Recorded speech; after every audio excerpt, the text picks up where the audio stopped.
eng boy odamlar qatorida turish haqida o'ylashimiz kerakda.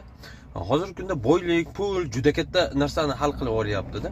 Misol qilib aytadigan bo'lsak, Amerika davlati Venesuela prezidenti Maduroni u haqidagi ma'lumotlar uchun $50 million pul mukofoti taklif qildi va shuni natijasi o'laroq 3 soat ichida Venesuela davlatiga kirib, u davlat rahbarini olib, o'g'irlab chiqib ketishdi. Yana nima haqida?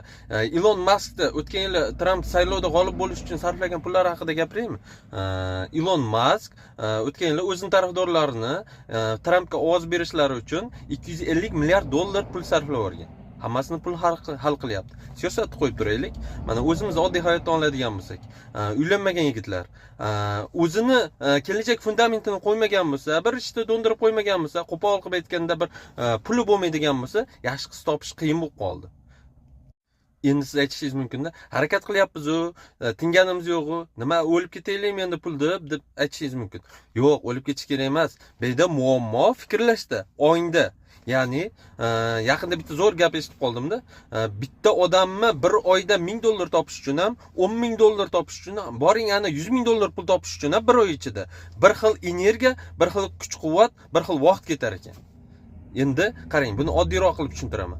Bitta ishxonada ishlaydigan odamlarni Gentra olaman deb harakat qilayotgani bilan Lamborghini yoki Ferrari olaman deb harakat qilayotganini ishga bo'lgan yondoshuvi va natijalarida farq bo'ladi, juda katta farq bo'ladi.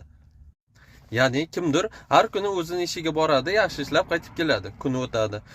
Boshqasi bo'lsa, boradi, o'zining ustida ishlaydi, yangiliklar qilishga, ishini osonlashtirishga harakat qiladi.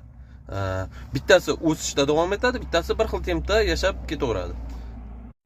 Shuning uchun biz baland marralarni ko'zlashimiz kerak. Dunyoning eng boy odamlari bo'lishni o'ylashimiz kerak.